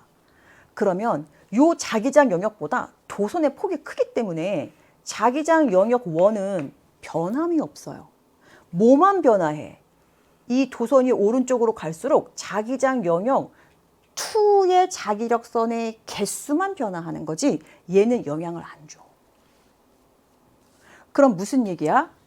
ED부터 점점 이 도선이 오른쪽으로 이동을 할 때 사각도선 내부에는 얘는 변함이 없는데 들어가는 자기력선이 증가하잖아. 변화를 방해하니까 이 도선은 왜 자꾸 들어가는 자기력선 증가하는 거야. 나 나가는 자기력선 만들어야지. 도선이 이렇게 나오는 자기력선을 만들죠. 그럼 유도 전류의 방향은 이렇게 되겠지. A는 여기 있는데. 그러니까 어떻게 될까? A에 흐르는 전류의 방향이 이제는 플러스 Y 방향이니까 양의 방향이 돼야 되죠. 그러면 1, 4, 5번 중에서 4번은 탈락하는 거죠. 1번하고 그리고 5번이 남았어요. 근데 이때 보면 자기장 영역 2는 2B0잖아. 유도 전류의 세기가 얘보다 2배여야 되겠죠? 자, 그렇기 때문에 2D에서 4D까지 유도 전류의 방향은 플러스 방향이고 그 크기가 2배가 되는 것은 몇 번이에요? 바로 5번이 된다라는 것을 알 수 있어요. 자, 그리고 하나 더 해보면 4D에서 6D를 한번 볼까? 4D에서 6D를 보면 일단 4D일 때가 요 도선이 여기에 다 파묻혔을 때야. 자, 다 파묻히고 나서 살짝 더 오른쪽으로 와볼까? 그럼 이렇게 되는 거죠. 그리고 더 오른쪽으로 살짝 와볼까? 자, 이렇게 돼. 그럼 얘도 무슨 얘기예요? 자기장 영역 2는 변화하지가 않아. 왜? 도선의 폭이 자기장 영역보다 크기 때문에. 근데 뭐는 변화해? 오른쪽으로 갈수록 자기장 영역 1을 차지하고 있었던 요 도선 내부의 면적이 바뀌니까 요 부분에서는 이 도선에 영향을 주는 자기력선의 변화를 주는 것은 자기장 영역 1이라는 걸 알 수 있어요. 그럼 도선이 오른쪽으로 가니까 나오는 자기력선이 줄어들어. 그럼 어떻게 돼야 돼? 변화를 방해하려면 나오는 자기력선 만들어야지. 줄어드는 건 채워줘야지. 그럼 어떻게 될까요? 유도 전류의 방향은 요 방향이고 따라서 A에는 플러스 방향으로 전류가 흘러야만 되겠죠. 근데 이때 영향을 주는 것은 자기장의 세기가 B0일 때거든. 그래서 유도 전류의 세기는 얘보다 반으로 줄어야만 되겠죠. 그래서 정답은 몇 번? 5번이 된다라는 것을 알 수 있어요. 그래서 요와 같은 문제는 우리 연계 교재에서도 있는 문제인데 자기장 영역보다 사각 도선의 면적이 작은 경우 이게 연계 교재에 실렸던 문제라면 이번에는 자기장 영역보다 도선의 폭이 더 큰 경우 구분해서 여러분들이 잘 기억을 해야만 하겠습니다. 자, 13번 이렇게 정리하고요. 14번으로 가보도록 할게요. 자, 14번은 동일한 단색광 A, B를 각각 매질 1, 2에서 중심이 5인 원형 모양의 매질 3으로 동일한 입사가 세타로 입사시켜서 A하고 B가 굴절해서 P에 입사하는 모습이라고 해요.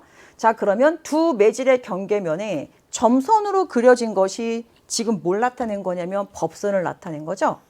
두 매질의 경계면에 수직으로 법선 나타나 있어요. 자, 그러면 요게 입사각, 요게 굴절각. 이게 입사각이고 요게 굴절각인데 입사각, 굴절각 이름이 중요하지 않다라고 했어요. 자, 그럼 먼저 요거부터 보면 단색광 A, 매질 2하고 매질 3하고 각도를 비교해봐. 그러면 매질 1에 있는 각이 매질 3에 있는 각보다 더 크다라는 거 알 수 있죠. 자, 로마 숫자로 쓰는 것보단 아라비아 숫자가 더 빨리 써지더라고요. 자, 그럼 마찬가지로 요거 한번 비교해봐. 단색광 B. 그러면 매질 2에 있는 각이 매질 3에 있는 각보다 더 크다라는 거 알 수 있죠. 근데 문제는 세 종류의 매질이 나와 있으면 이 각도가 하나는 그냥 부등호 꺽쇠 하나인데 하나는 꺽쇠 2개짜리가 있어. 그럼 눈으로 봐도 자, 요거 세타하고 요 각하고 세타하고 요 각하고 즉 매질 2하고 매질 3에서의 각의 차이가 매질 1과 매질 3에서의 각의 차이보다 더 크다라는 거 알 수 있어. 자, 그러면 굴절률은 어떻게 될까? 굴절률은 각도하고 부등호 방향이 바뀌죠. 그래서 매질 3이 매질 1보다 굴절률이 크고 매질 2는 매질 3보다 굴절률이 엄청 작아요. 그럼 결국은 매질 3의 굴절률이 가장 크고 매질 1은 3보다 약간 작은데 매질 2는 3보다 굴절률이 엄청 작은 거잖아. 그래서 세 매질을 한 줄로 굴절률을 비교할 수 있습니다. 자, 일단 여기까지 하고요. 자, 기억번. A의 파장을 1, 3 비교하라고 하거든요. 자, 파장이나 속력은 어떻게 돼? 부등호 방향이 각도하고 바뀌지 않습니다. 파장은 1에서가 3에서보다 길다라는 거 알 수 있고요. 자, 굴절률은 우리 비교했죠. 굴절률 1이 굴절률 2보다 큽니다. 자, 여기까지도 쉬운 건 아닌데 잘했어요. 연계 교재에서 우리 이거 무수히 많이 했으니까. 자, 그 다음에 디귿번. 단색광 B가 이렇게 굴절해서 P로 갔어요. 여기서 전반사 하겠냐는 거야. 자, 그러면 P점으로 간 이 단색광 B는 매질 3에서 매질 1로 진행하는 거잖아. 그럼 굴절률이 큰 곳에서 굴절률이 작은 곳으로 진행하니까 전반사가 일어날 수 있는 환경인 거죠. 입사각이 임계각보다 크다면. 그럼 어떻게 판단해야 되느냐? 선생님이 연계교재 할 때 판단이 안 서면 빛을 어떻게 보내라? 거꾸로 보내라. 지금 무슨 얘기냐면 단색광 B가 매질 2에서 매질 3으로 이렇게 진행했지. 그럼 거꾸로 보내. 매질 3에서 매질 2로 이렇게. 어떻게 해? 온기를 그대로 되돌아가는 거야. 그럼 무슨 얘기예요? 자, 요 각, 얘를 I라고 할게요. I라고 하는 각으로 빛을 보냈더니 굴절률이 큰 곳에서 작은 곳으로 보냈음에도 불구하고 전반사가 안 일어났지. 무슨 얘기야? 요 I가 그쵸? 임계각보다 작기 때문에 그래요. 그럼 다시 자, P로 갔다. 자, P로 갔을 때 우리 요거 5로부터 각각 반지름이니까 이등변 삼각형이고 자, 이 각이 I라는 거 알 수 있거든. 그러면 매질 3에서 매질 1로 입사각 I로 빛을 보낸 거야. 이때 전반사가 일어날까 일어나지 않을까는 뭘 가지고 비교해요? 이거 가지고 비교해요. 두 매질의 굴절률 차이가 클수록 임계각이 어떻게 돼? 작게 돼.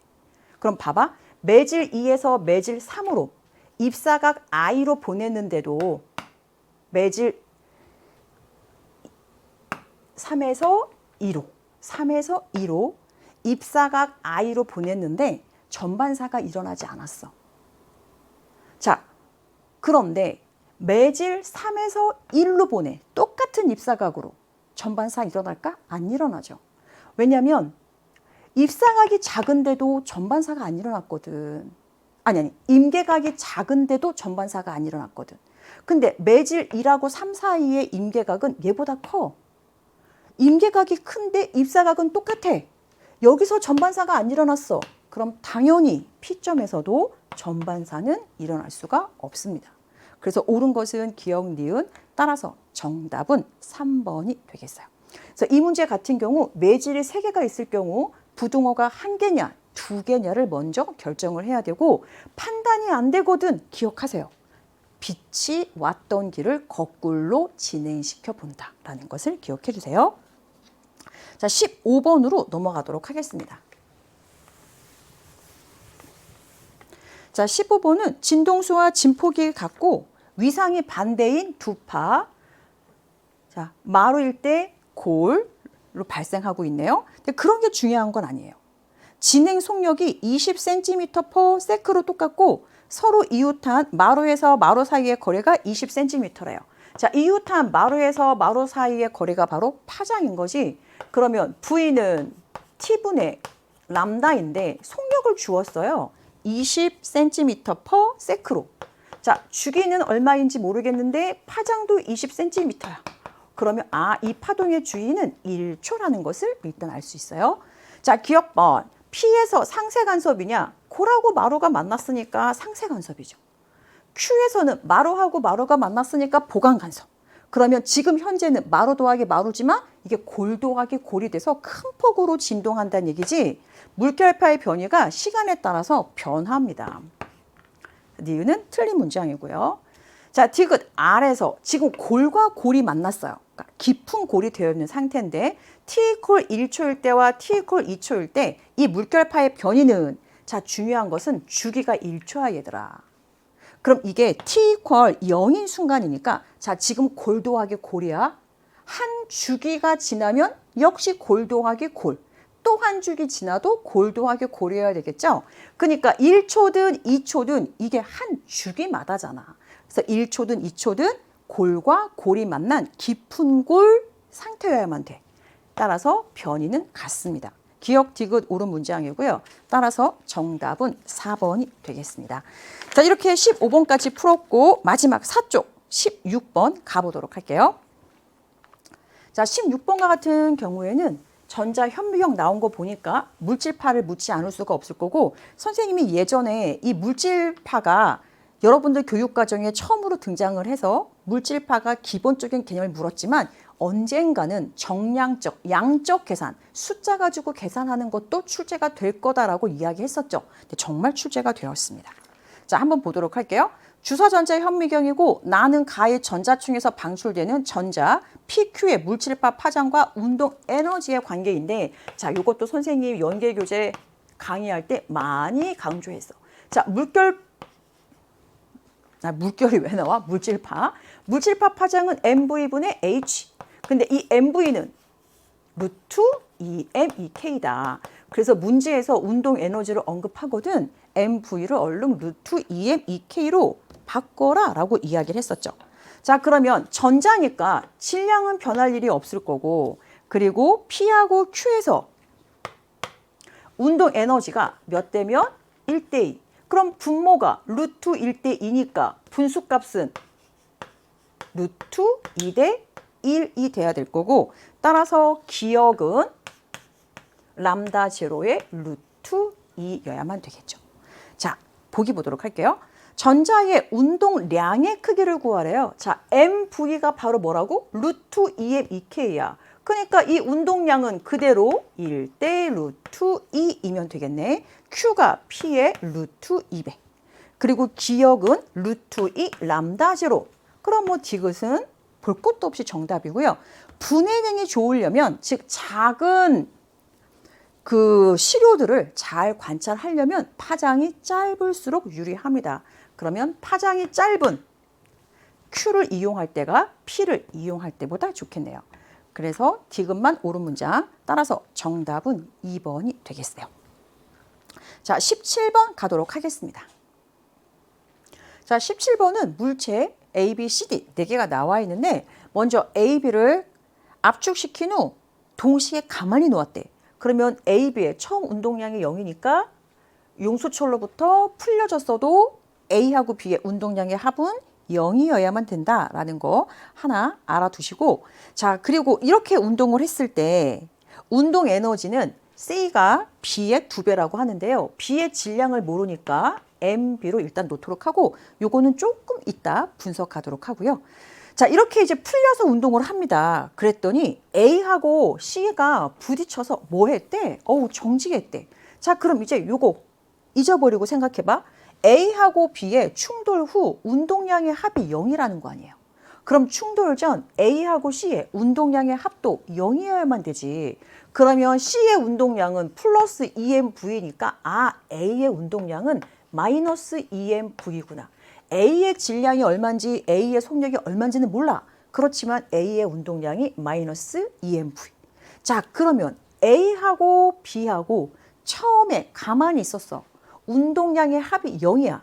그러면 A하고 B하고 분리됐을 때도 운동량의 합이 0이어야만 되죠. 그럼 무슨 얘기야? A하고 B하고 운동량의 크기는 똑같대. 방향만 반대라는 얘기죠. 자, 여기까지 해놓고, 그리고 문제에 나와 있는 C의 운동 에너지가 B의 2배라는 사실을 이용할 건데요. 이 K라고 하는 것은 2분의 1 MV의 제곱이잖아. 근데 이렇게 써도 되는지 보세요. 2M분의 MV 운동량 전체의 제곱. 내가 요거 언젠가는 나올 줄 알았어. 요것 때문에 우리가 물질파에서 운동량 MV를 루트 2M 2K로 놨던 거거든요. 똑같아. 그럼 선생님이 식을 왜 이렇게 변화를 시켰을까? B하고 C하고 운동량을 볼래요? B하고 C의 운동량이 어때? EMV로 똑같아. 얘가 똑같다고. 운동량이 똑같으니까 제곱도 똑같겠지. 근데 B하고 C하고 운동 에너지는 C가 B의 2배야. B하고 C하고 운동 에너지가 1대2라는 거죠. 분자는 똑같은데. 그럼 무슨 얘기야? B하고 C의 질량이 2대1이라는 거 알 수 있어요. 그러면 C의 질량이 M이니까 B의 질량은 그 2배인 얼마이다? 2M이다. 아주 오래전에 이렇게 운동 에너지를 운동량으로 바꾸는 것이 출제가 되곤 했거든요. 근데 이번에 출제가 됐어요. 이거 잘 기억해 놓으세요. 9월 모평에 출제가 됐다는 것은 11월 수능에도 출제가 될 수 있는 여지가 있다는 거죠. 자, 그러면 이제는 B하고 C하고 한번 살펴보는 거지. 아니고 B하고 C가 아니고 B하고 D하고. 자, 운동량 보전 법칙 사용할게요. B의 질량 모르니까 라지 M으로 놓고. 자, B 충돌 전 운동량은 B의 질량 2M인 거 구했지만 뭐 속력 몰라도 되죠? 운동량 2MV 그대로. 그리고 D의 운동량은 마이너스 라지 MV. 근데 이것이 충돌 후 B하고 D가 한 덩어리로 간대요. 그럼 B의 질량은 2 스몰 m, D의 질량은 라지 m, 그리고 오른쪽으로 속도의 크기는 3분의 v. 그러면 v 다 지우면 스몰 m과 라지 m 사이에 관계를 구할 수 있고, 식을 풀어서 여러분들 직접 계산해 보세요. 그러면 D의 질량 라지 m은 C의 질량 스몰 m과 같습니다. 그래서 정답은 몇 번? 정답은 2번이라는 거 알 수 있어요. 그러니까 이 문제는 뭔가 되게 복잡해 보이지만 선생님 식 2줄밖에 안 썼어요. 이렇게 문제 깔끔하게 풀어낼 수 있어야만 됩니다. 18번으로 넘어가 보도록 할게요. 자, 18번은 합성 전기력에 관련된 문제인데 6월 모평에서는 10번으로 아주 쉽게 출제가 되었다가 이번에는 제자리를 좀 찾은 것 같죠. 따라서 수능에도 합성 전기력이 사고력을 요구하는 문제로 출제될 수 있는 가능성이 있다는 겁니다. 사고력을 요구하는 문제까지 풀 수 있어야만 되겠어요. 자, 그림 가는 점전화 ABC를 X축상에 고정을 시키고 나는 가에서 B만 X 이퀄 3D로 옮겨서 고정을 시켰어요. 가와 나에서 양전하인 A에 작용하는 전기력의 방향은 플러스 X 방향으로 갔고 C에 작용하는 전기력의 크기는 가에서가 나에서보다 크다라고 합니다. 자, 그러면 가하고 나하고 달라진 게 뭔가 한번 볼게요. 자, A하고 C 사이의 거리는 가하고 나에서가 똑같아. 그리고 B하고 C 사이의 거리도 가하고 나에서가 똑같아. 다만 방향만 바뀌었을 뿐이야. 근데 C가 받는 전기력이 가에서가 나에서보다 크다라는 얘기는 A하고 B가 동일한 전하이기 때문에 그런 거잖아. 자, 그럼 C가 플러스 전하라고 하면 둘 다 밀어내고 마이너스 전하면 둘 다 당기니까 나번에서는 어떻게 돼? B가 플러스라고 하면 C가 플러스일 때 A 밀고 B 밀고 방향이 바뀌어지잖아요. 얘는 방향이 같은 방향인데 따라서 A하고 B는 서로 동일한 종류의 전하, 따라서 B의 전하의 종류가 플러스라는 거 알 수 있어요. 그럼 이제 나머지 C가 플러스냐 마이너스냐거든. 그럼 만약에 이 C가 플러스라고 생각을 해보세요. 그러면 A가 받는 전기력 방향이 플러스 X 방향일 수가 있어? B하고 C가 A를 몽땅 밀어내는데 안 되죠. 따라서 C는 무슨 전하를 띠고 있다? 마이너스 전하를 띠고 있다는 것을 알 수 있어요. 자, 그리고 이 B하고 C가 A로부터 떨어진 거리가 1대 2야. 그러니까 만약 B하고 C의 전하량이 1대 4라고 하면 A는 C가 당기는 힘, B가 밀어내는 힘 1대 4 전하량이면 똑같죠. 그래서 A의 전기력은 0이어야 돼. 근데 A의 전기력이 플러스 X 방향, 즉 C의 영향을 더 크게 받는다는 거죠. 그럼 무슨 얘기야? C의 전하량은 B의 전하량보다 그 4배보다도 크다라는 이야기가 되겠어요. 자, 여기까지 하고 기억번. 가에서 B에 작용하는 전기력의 방향은, 자, B에 작용하는 전기력은 A는 B를 밀고 C는 B를 당기니까 뭐 계산하고 생각할 것도 없네요. 전기력 방향이 플러스 X 방향으로 같아요. 전하량의 크기는 C가 B보다 그냥 큰 것뿐만이 아니고 4배보다도 큽니다. 자, 디귿 A에 작용하는 전기력의 크기 나에서 하고 가에서 하고 비교하는 건데요. 자, A를 한번 가번해서 보면 A는 C가 A를 당기잖아. 그리고 B는 A를 밀어내겠지. 근데 요 힘이 크니까 A의 합성 전기력이 플러스 X 방향이거든. 그럼 나번을 한번 비교해 보면 A하고 C의 거리는 바뀐 게 없어. 그러니까 C가 A를 당기는 전기력의 크기는 똑같아. 근데 B가 A를 밀어내는 전기력이 나번이 가번에서보다 멀어졌잖아. 그러니까 전기력이 작아지겠죠. 따라서 A에 작용하는 전기력은 가번에서보다 나번에서가 더 크다라는 거 알 수 있고, 따라서 디귿은 옳은 문장이 되겠습니다. 니은 디귿 옳은 문장, 정답은 5번이 되겠네요. 자, 18번 이렇게 정리하고 19번으로 가보도록 할게요. 자, 19번은 역학적 에너지가 보존되는 마찰이 없는 구간, 그리고 역학적 에너지가 감소하는 마찰 구간 1, 2가 나와 있는데 손실된 역학적 에너지는 2에서가 1에서의 2배라고 해요. 그럼 마찰 구간 1에서 손실된 역학적 에너지를 W라고 하면 마찰 구간 2에서 손실된 역학적 에너지는 EW가 될 거고, 그리고 우리한테 묻는 것은 R의 높이를 물었어요. 자, 그럼 R의 높이를 라지 H라고 할 때 이 역학적 에너지 보존에 관련된 것은 나무를 보기보다는 그치 큰 그림 숲을 보라고 했어요. 자, 그러면 어쩌고 했지만 처음 상태가 뭐야? 처음 상태에서 가만히 놓았으니까 정지 상태고, 그러면 이 물체의 질량을 m이라고 할 때 이 물체가 갖고 있었던 역학적 에너지는 중력 포텐셜 에너지 6mgH가 다인 거지. 근데 얘네들이 운동하다가 역학적 에너지가 3W만큼 감소한단 말이야. 그래서 결국 어떻게 됐어? H만큼 올라가서 정지했대죠? 이렇게 되는 거예요. 근데 문제에서 물어본 것이 라지 H가 얼마냐 물었으니까 이 W를 mgh 중력 포텐셜 에너지 형태로 구하면 바로 계산이 되겠죠. 그런 생각을 좀 하고 풀어야 돼요, 이 문제는. 자, 그러기 위해서 첫 번째, 처음 상태에서 이 물체가 P점까지 이동했을 때의 역학적 에너지에 관련된 거 살펴볼게요. 자, 그러면 처음에 중력 포텐셜 에너지 6mgh, P점에서 중력 포텐셜 에너지는 mgh. 그럼 감소한 에너지는 만약에 역학적 에너지가 보존된다면 감소한 에너지가 있으면 증가한 에너지가 있고 그 양이 같은 건데 역학적 에너지가 손실되는 마찰 구간이 있으면 감소한 에너지에서 손실된 역학적 에너지를 뺀 것만큼만 또 다른 형태의 에너지로 전환됐겠죠. 요식을 쓸 거야. 자, 그러면 처음에서 P점까지 감소한 것은 중력 포텐셜 에너지 얼마만큼? 5mgh만큼.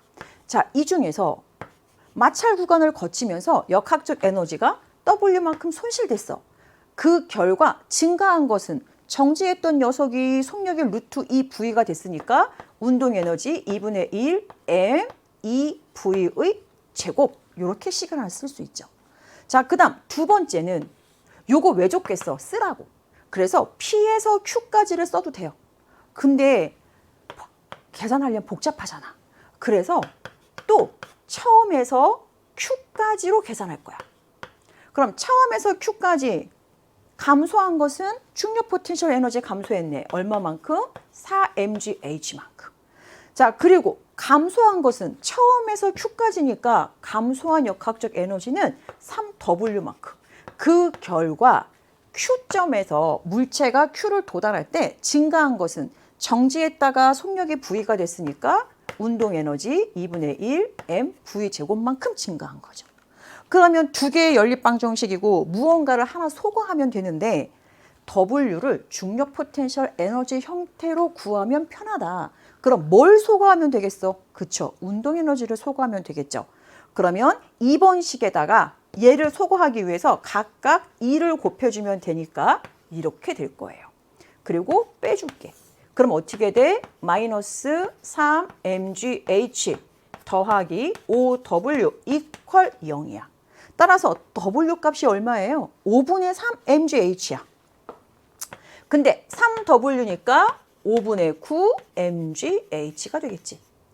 그러면 6mgh니까 5분의 30mgh에서 5분의 9를 빼면 5분의 21mgh가 될 거고 따라서 라지 h는 5분의 21h가 된다는 것을 알 수 있어요. 정답은 3번이 되겠습니다. 그래서 19번 문제를 푸는 방법은 여러 가지가 있겠지만 항상 얘기하잖아요. 시간을 아껴 써야 돼. 출제자의 의도를 파악해야 돼. 그래서 역학적 에너지에 관련된 것은 처음과 최종 상태의 큰 그림을 보고 요걸 소거하면 좋겠다. 자, 이런 것들이 여러분들 머릿속에 떠올라야만 하겠습니다. 자, 20번 문제 한번 보도록 할 텐데요. 등가속도 운동이고 6월 모평에서는 18번 문제로 18번 문제라는 것은 꽤 까다로웠다는 얘기죠. 이번에는 20번 문제로 출제가 되었는데 이 문제도 출제자의 의도를 파악하면 정말 간단하게 풀 수 있어요. 근데 사실 그렇게까지 간단한 방법을 찾기까지가 쉽지는 않겠죠. 그렇지만 또 힌트가 될 수 있는 것이 평균 속력을 줬거든요. 평균 속력. 그러면 평균 속력이라고 하는 것은 델타 T분의 델타 S이죠. 그러면서 또 뭐이기도 해? 평균 속력은 그쵸. 중간 속력이기도 해요. 자, 그럼 먼저 문제 한번 볼게. 자, 마찰이 없어요. 등가속도 운동을 할 거야. A하고 B까지 그리고 C에서 D까지 운동하는데 걸린 시간이 똑같대. 그러면 A, B 운동하는데 스몰 t가 걸렸으면 C, D 운동하는데 걸린 시간도 스몰 t라는 거고 얘는 모르잖아. B에서 C까지 이동하는데 걸린 시간 모르니까 라지 t. 무슨 얘기일까? 라지 t를 스몰 t로 바꾸라는 얘기죠. 여기서 사용되는 것이 바로 뭘까요? 문제에서 주어진 AD 사이의 평균 속력이 BC 사이의 평균 속력과 같다라는 거야. 자, 그러면 문제의 조건 그대로 써볼게.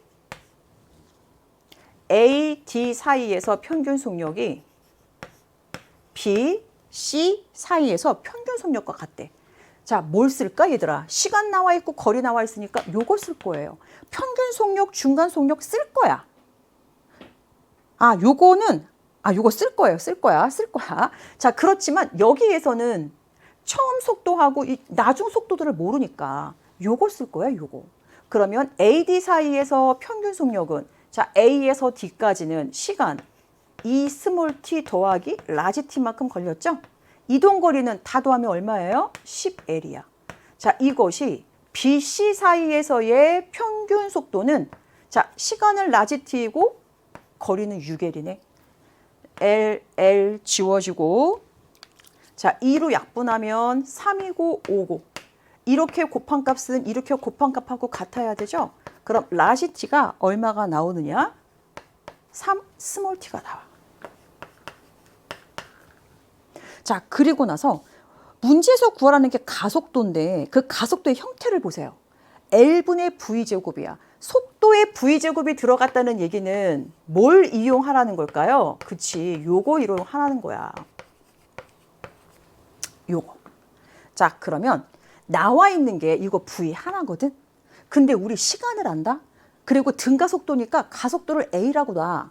그럼 B를 지날 때의 속력은 얼마가 될까요? V 더하기 AT가 되겠지. 자, 그 다음에 C를 지날 때의 속력은 얼마가 될까? 처음 속도의 크기 V에다가 가속도는 A로 똑같고 시간은 총 시간 4T가 걸렸네. 자, 그럼 D를 지날 때 속도는 처음 속도 A를 지날 때 V에다가 가속도 A, 총 시간은 얼마가 걸렸어요? 5T가 걸렸어요. 자, 이걸 어떻게 이용할 거냐? A, B, 그리고 C, D 같은 시간이 걸렸어. 근데 같은 시간 동안에 이동한 거리는 몇 대 몇? 1대 3. 같은 시간 동안에 이동한 거리가 1대 3. 그럼 무슨 얘기야? 평균 속도도 1대 3. 근데 평균 속도가 뭐다? 중간 속도. 중간 속도도 1대 3. 그럼 공통으로 2가 들어갈 테니까 처음 속도 더하기 나중 속도의 합비 몇 대 몇? 1대 3. 자, 그러면 AB 구간에서 더하세요. 처음 속도와 나중 속도를. 그럼 EV 더하기 AT. 자, 그리고 CD 사이에서의 처음 속도와 나중 속도의 합은 EV 더하기 9AT. 근데 뭐라고? 1대 3. 따라서 이것이 성립하려면 이렇게 해주면 되겠죠. 그럼 무엇을 구할 수가 있느냐? AT 값을 구할 수가 있어요. AT 값을 구하면 이 AT를 V로 구할 수가 있거든? 그러면 그 값이 얼마가 나오느냐? 3분의 2V가 나와. 그러면 요거 변수 V도 있고 AT도 있고 복잡하잖아. 근데 AT가 3분의 2V니까 요거 합하면 얼마예요? 3분의 5V라고. 그럼 이제 뭘 구할 수 있다? A 구할 수 있다. 그럼 대입해 볼게. 자, AB 구간에서 2 곱하기 가속도 곱하기 이동거리는 L이고 나중 속도 3분의 5V니까 제곱하면 9분의 25V제곱 마이너스 V제곱이니까 9분의 9V제곱 계산하면 9분의 16V제곱 따라서 A는 2, 8 지우고 L 넘어오면 9L분의 8V제곱. 정답은 몇 번? 정답은 4번이 되겠습니다. 20번 문제 같은 경우에는 출제자가 아예 대놓고 평균 속력이라고 하는 언급을 했죠. 그렇지만 평균 속력이라는 언급이 되어 있지 않아도 등가속도 운동에서는 언제든지 평균 속력을 이용해야만 된다는 것을 염두에 두시고요. 하도 선생님이 평균 속력은 중간 속력이야. 평균 속도는 중간 속도야. 강조를 했지만 항상 평균 속도의 기본은 델타 T분의 델타 S라는 것도 아울러서 기억하시길 바랍니다.